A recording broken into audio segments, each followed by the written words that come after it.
TFT Set 9 is the best set for brand new players to the game. Now, is it because of the 59 brand new units, or the endless number of traits and synergies, or even the 2 new set mechanics in the game? Actually, no. It's because Runeterra Reforged comes with 5 quality of life changes that completely alter the new player experience. Let's break down what these changes are and how you can use them.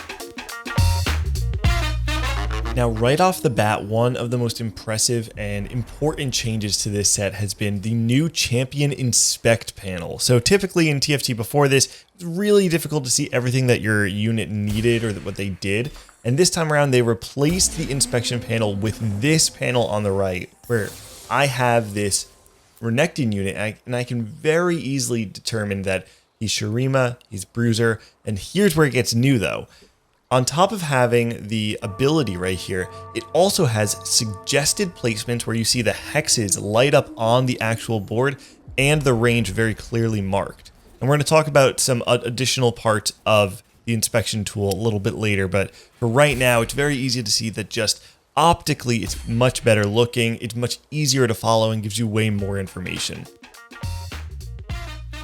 Now, another one of the changes is the trait tracker. Now, historically, when you load up a game of TFT, on the left side, it shows you all of your traits, and from here, it can get so confusing for players who don't know all of the skins of every single champion in the game. So this time around, they've changed it to make it a little bit easier. Let's say we have this Orianna on the board, and I want to add another sorcerer. If I don't know what all these different splash arts are, I can now hover over what the names of each unit is and say, wait a second, I have a Vel'Koz and I have a Malzahar. I can place them and get 2 sorcerer in so much more easily and comfortably than before.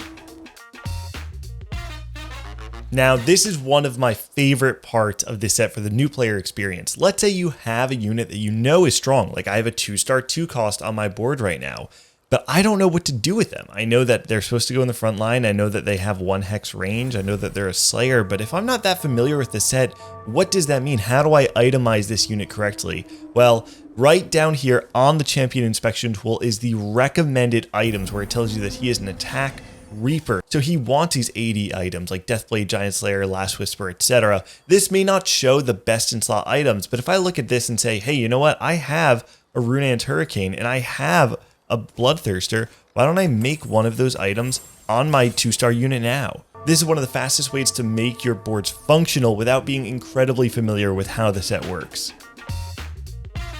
Now, one of the coolest things that they added in this set is the Champion Inspection on Carousel. So if you hover over one of these eyeballs, you click on it, the inspection tool will come up on the right so that you can get all the information about the units that you're taking on Carousel.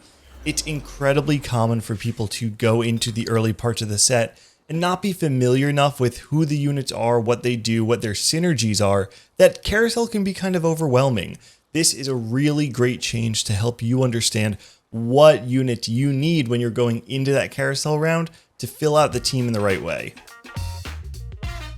And a very small but actually incredibly effective change to this set has been the simplified tooltips. Now, these tooltips, where it explains how a unit spell works, has historically been very long-winded. People even make jokes about how it takes an English major to really read through all of the different words and descriptions on these abilities. But this time around, there are fewer words, it's much more simple, and it also has a more advanced tooltip below it where it explains how the damage, the healing, the defenses are all calculated. So if you want just a very simple explanation, you have it on the top. And if you want to go a little bit deeper and have a better understanding of the unit, you can get that below it. There's no real way around the fact that TFT is a pretty complicated game, but these 5 tools have made the game so much more accessible. And if you're a brand new player looking to get into TFT, you need to make sure that you use these 5 tools to onboard your experience much, much faster. That's all I have for now. So if you liked this video, make sure to subscribe to stay up to date on all things competitive TFT, and I'll catch you next time.